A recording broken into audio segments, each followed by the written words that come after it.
Hello friends, welcome back to our channel. My name is Esther and this is Q-Est Fashion Hub. If you're new here, you're welcome, and if you're a returning subscriber, you are also welcome back. So guys, today I'm going to be showing you how to make a perfect sleeveless gown. Can you see this one on the thumbnail and this right in front of you? If you want to learn this, then keep watching. You can actually rock this gown in different ways. So guys, we are going to be learning this. Let's go into it.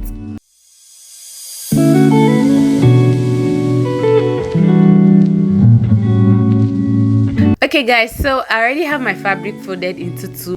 I'm using a scuba fabric for this project, and this is a double foam scuba fabric. So the gown length I'm working with is 38 inches. I added 1 inch for my hemming allowance. Okay, so guys, I'm actually trying to manage this fabric because this is the leftover I have for the last project I did, the last tutorial I uploaded. So guys, I'm going to be managing it. So the first thing I'm going to do is to mark my half length, which is 16 inches. I'm not going to be adding any allowance because this fabric is so stretchy. Okay, I'm just going to be marking 16 inches, which is the half length. Okay, so if you want your own to have half length or half cut, you can do that. For the front, I'm just going to cut it straight. Okay, so after that, I'm going to mark my hip line, which is 26 inches from the shoulder.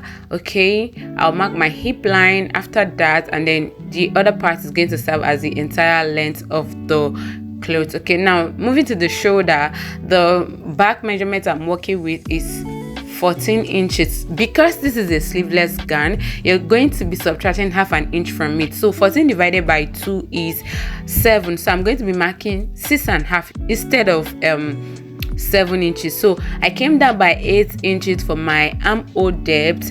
So at that point, I'm also going to be marking the 6.5 that I marked for my back measurements, which is the shoulder measurement. Okay, so I'm going to connect into a straight line like you can see me do, just to enable me create my armhole.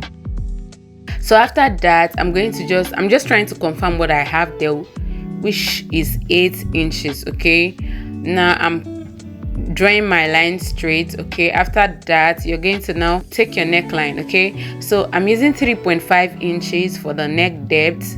The neck width is 3.5 inches, while the neck depth for the front is 4 and the neck depth for the back is 2. So this is 3.5 at this point. I'm marking 3.5 for the neck width, and then I'm going to come down by 2 for the back neckline, and then 4 inches for my front neckline. Okay, so I'm just going to connect this into a square. Will I call it a square? Yes, and then create my round neckline. Okay, like you can see me do. I'm working with my free hand at this point. So here I'm trying to illustrate the use of the ruler. If you want to use your rule, you can go ahead and use your rule, and if you're good at using your free hand, you can also do that. So after that, I'm going to come down by 1 inch from my shoulder slope and connect into my neckline like this.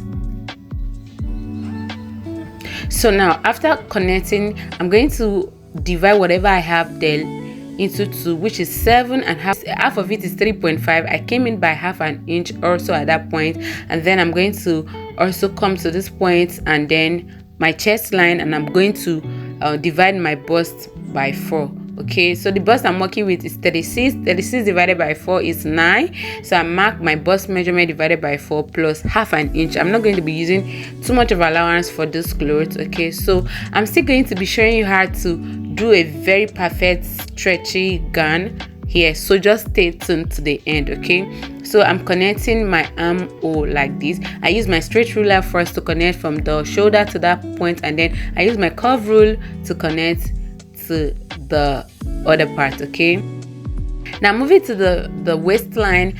The waist I'm working with is 30, and 30 divided by 4 is 7.5. I marked it there, and I also add half inch allowance for my sewing allowance. Okay, now the hip I'm working with also is 36 divided by 4 is 9, and then I'm adding half an inch or so to it. So now whatever you have there, go to the M line and subtract 1.5 from it if you really want yours to be pencil. But if you don't want the pencil effect to be too much, just subtract 1 inch from whatever you have at your hip line. So I have 9.5 at that point, and I went to the M line and marked 8. So now I'm connecting from the bust to the waist, from the waist to the hip, and from the hip to the M line, which is the length of the gown. So after connecting, you're going to be having something looking like this. Now we're going to start by cutting this piece. So at that point, I'm trying to say that the difference between the front and the back is your zipper allowance and the neckline. I'm going to be using the same armhole for both front and the back. So I'm just trying to cut out at this point, following the line I already have marked out. Okay, so after cutting the side, I went ahead to cut the neckline for the front and then shoulder slope. So, and this is the front panel. I labeled it F because it's the front panel. So for the sake of those who want to have half length for their own, so I decided to just cut the back because I'm trying to manage this fabric. I had to cut half length for the back so that my fabric can be enough. So what I did was to mark the length, half length, which is 16, and I added half an inch to it. I came to the shoulder measurement. I marked half of my shoulder minus half, which is 6.5. okay, and I marked it down. I came down by 8 for my armhole depth, okay, and I also marked it, and then took my neck width 3.5, neck depth 2 inches. Okay, so I came down by 1 inch for my shoulder slope, and then I just came in by half an inch for the shoulder, the armhole, and then I just connected it. I marked my bust measurement divided by 4 plus half, my waist measurement divided by 4 plus half. Hope it is clear. So the difference is 1 inch for the zipper allowance. So I added 1 inch for the zipper allowance. So that is what you're seeing at the back. Basically, after that line is 1 inch. Okay, so I'm just cutting it out like you can see me do on the screen. Please guys, don't forget to like this video and subscribe before you go. Okay, thank you very much. So after cutting, I'm trying to eliminate the zipper budge at this point. So I went in by half an inch, and then with my rule, I'm just going to connect to the neckline like this, and then I'm going to cut it out. This is just to help us eliminate any zipper budge. Okay,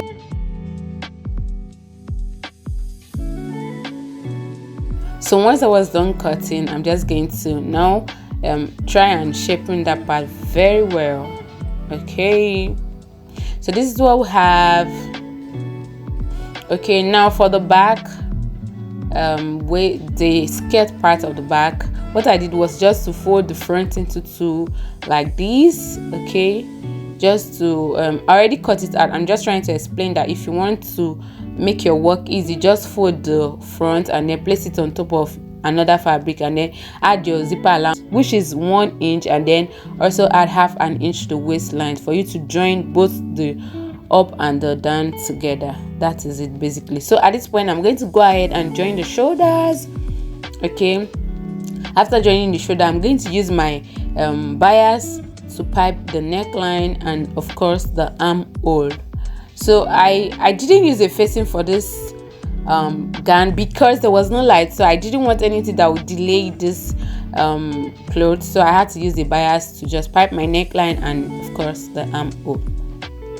If you don't understand any part, please drop your comments in the comment section. I'm going to answer all of your questions. Thank you. So at this point, I was done turning the neckline and then the armhole. So I'm going to be joining the back to the lower part. I don't know if you understand what I mean. The half length of the back to the skirt part, I beg your pardon. But if you have enough fabric, you don't need to separate it. Just cut it the way I cut the front and you're good to go.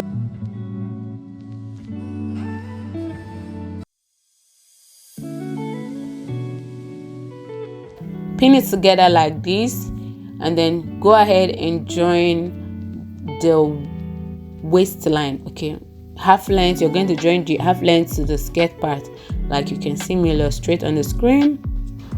So at this point I was done joining both, can you see? So now I pinned them together. Okay, now from the half length you're going to go down by 5 inch.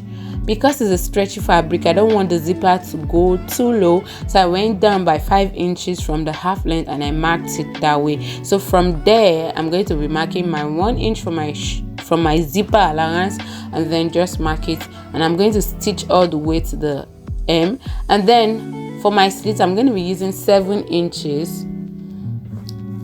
Out of that 7 inches I'm going to be using half inch to hem the lower part. Okay, so I'm going to stitch all the way to that 7 inch and then fix my zipper with my zipper allowance, which is 1 inch. Okay, so at this point I was done fixing the zipper, and then I close it all the way. But for that 7 inch I use a loose stitch because I'm still going to loosen that part later. Okay, there was no light, so I'm actually sewing this cloth without light. After joining my zipper and then fixing my zipper, I beg your pardon, I had to, I want to shape the clothes at this point. So I'm extending the waistline, the hip line at this point. So after that I went ahead to shape the clothes. But note, when you're shaping a stretchy fabric, don't use the exact measurements. Okay, so the bust I'm working with is 36, right?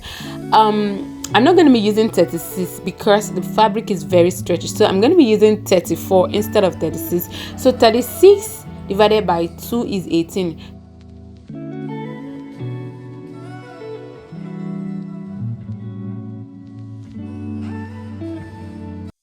Instead of 18 I took 17. I beg your pardon, please. So the waist I'm working with is 30. Half of 30 is 15. So instead of 15 I took 14. I don't know if you understand. So the hip I'm working with is 36 instead of 36. 36 divided by 2 is 18. Instead of that 18 I marked 17. The same thing with the bust. Okay, so now after marking 70 I came down and I marked 15 and a half at that point. Okay, because I really want the pencil effect to come out very well. So if you don't want it to pencil, instead of you mark 70 at your hip, you can subtract 1 inch from the lower part. So I'm connecting the bust to the waist, from the waist to the hip, from the hip to the hem line, which is the full length of the gown, like you can see me do. But if you're not good at using your free hand, you can use your rule to connect all of these points together, from the bust to the waist, from the waist to the hip, from the hip to the hem line. So I'm going to go ahead and stitch like this, and then open that 7 inches, which I want to use for the slit. Okay, so at this point this is what I have. I opened it and I hemmed the lower part. So guys, this is the final look of the gown. It's so cute, beautiful. I love the outcome. I actually saw this clothes without ironing, so at this point I have not ironed this clothes and it's looking so cute. You can also rock it with your blazer. Can you see which is your best? Please drop a comment on the comment section. I want to know which is your best. So if you enjoyed this video, if you learned anything, subscribe and like this video, give it a thumbs up. My name is Esther and this is Q-Est Fashion Hub. Don't stop learning, keep learning, and I'll see you in the next one. Bye. I love you guys.